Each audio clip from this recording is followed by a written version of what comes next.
দেওবাৰে যি শোকাবহ ঘটনা সংঘটিত হ'ল কলিয়াবৰ চাহ বাগিচাৰ বৰ লাইনৰ এগৰাকী শ্ৰমিক বাসুদেৱ কৰ্মকাৰ তেওঁক ঢেকীয়াপতীয়া বাঘে ভক্ষণ কৰাৰ পাছতে এতিয়া দেখা গৈছে যে সমগ্ৰ কলিয়াবৰ চাহ বাগিচাত এক নিমাওমা পৰিৱেশ। আজি পুৱাৰ ভাগত দেখা গৈছে যি সময়ত ইয়াত আচলতে শ্ৰমিকে টিঘিল ঘিলাই থাকে, শ্ৰমিকে বিচৰণ কৰি থাকে, সেই সময়ত দেখা গৈছে এজনো শ্ৰমিক ইয়াত দেখিবলৈ পোৱা নাই। কেৱল আজি মই দেখুৱাবলৈ কম পৰিৱেশ যে কেনেধৰণে সমগ্ৰ বাগিচাখনত এতিয়া নিমাওমা পৰিৱেশ আৰু বন বিভাগে যি পাৱাৰ ফেঞ্চিঙৰ ব্যৱস্থা কৰিছিলে সেই পাৱাৰ ফেঞ্চিঙৰ ভিতৰৰ দিশত বাঘে কালি সেই লোকজনক আক্ৰমণ কৰিছিল বা নিহত কৰিছিল বা ভক্ষণ কৰিছিল। আৰু তাৰ বাহিৰ দিশতো দেখা গৈছে কেনেধৰণে যে দেখুৱাব যে ইয়াত কোনো ধৰণৰ শ্ৰমিক এতিয়া নাই আৰু তেওঁলোকে নিশ্চয় আতংকিত হৈ ইয়ালৈ কোনো ধৰণৰ শ্ৰমিক আহিবলৈ ইচ্ছা প্ৰকাশ কৰা নাই। আৰু আমি এগৰাকী চালক আছে, ট্ৰেক্টৰ চালক আছে, মই তেখেতৰ পৰা জানিব বিচাৰিম যে বাগিচাখনৰ মাজত এতিয়া অকলশৰীয়াকৈ তেওঁৱেই আহিছে একমাত্ৰ এখন ট্ৰেক্টৰ লৈ। আৰু তেওঁৰ পৰা মই জানিব বিচাৰিম দেখা গৈছে যে কালি যিটো ঘটনা হৈ গ'ল, বাঘে আপোনালোকৰ বাগিচাৰ বৰ লাইনৰ এগৰাকী লোকক ভক্ষণ কৰিলে, তাৰপিছত এতিয়া এই পথেৰে যিটো যথেষ্ট সমাগম হয়, যথেষ্ট লোক অহা যোৱা কৰে, কিন্তু আজি দেখা গৈছে কোনো নাই, আপোনালোকৰ শ্ৰমিকো নাই, এতিয়ালৈকে অহা নাই নেকি? এতিয়ালৈকে নাই, অহা নাই। কিয় অহা নাই? মানে ধৰক এয়া হুলস্থুল, বাঘৰ হুলস্থুলৰ কাৰণে মানুহবিলাক ভয়তে চাগে ইফালে কামত অহা নাই।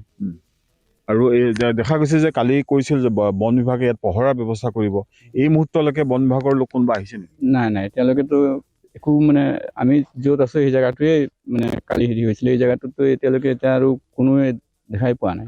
একদম নিমাওমা পৰিৱেশ, হয়, কোনো মানুহ নাই। এতিয়াতো ধৰক এইটো ৰাস্তাত আগৰ নিচিনা মানুহ যিমান হৈ আছিলে এতিয়াতো তেনেকুৱা মানুহো নাই ৰাস্তাত, কোনো অহা নাই। নাই। এই মন্দিৰলৈ বা যি জুট মিললৈ যিটো মৰাপাট কল আছে তালৈ যথেষ্ট লোক ইফালে অহা যোৱা কৰে, সেইসকলো অহা নাই আজি? সেই সকলো তেনেকুৱা অহা নাই, আন পথেৰে গৈছে। হয় হয়, নিশ্চিতভাৱে মই কেমেৰাচৰ ৰাজুক পুনৰ পৰিৱেশ দেখুৱাবলৈ ক'ম যে কেনেধৰণে নিমাওময় এক পৰিৱেশ, যি ঘটনা যোৱাকালি যি ঘটনা হৈ গৈছিল ইয়াতে, ইয়াৰ পৰা প্ৰায় মই য'ত আছোঁ ইয়াৰ পৰা প্ৰায় 500 মিটাৰ দূৰত্বত 300 মিটাৰ দূৰত্বত এই ঘটনাটো সংঘটিত হৈছিল। এইখন চাহ বাগিচা আৰু বন বিভাগৰ যি হঠকাৰী সিদ্ধান্ত আছিল সেয়া মই কেমেৰাচৰ ৰাজুক দেখুৱাবলৈ ক'ম যে এই যিটো পথ আছে, গড়কাপ্তানি এটা পথ যিটো সোণাৰী কামাখ্যাৰ পৰা শিলঘাট কামাখ্যা মন্দিৰলৈ সংযোগ থকা বা শিলঘাটলৈ সংযোগ থকা এটা পথ, এই পথটোৰ কাষত যি পাৱাৰ ফেঞ্চিঙৰ ব্যৱস্থা কৰিছিল, আচলতে এই পাৱাৰ ফেঞ্চিংটো দিয়াৰ পিছত বাগিচাৰ এটা অংশ পাৱাৰ ফেঞ্চিঙৰ ভিতৰত থাকি গ'ল আৰু এই অংশলৈ মানুহ যাবলৈ এতিয়া ভয় কৰা হ'ল। কাৰণ পাৱাৰ ফেঞ্চিঙৰ ভিতৰতে বন্যপ্ৰাণী, ইয়াত অকল বাঘেই নহয়, বন্য হস্তীও আছে,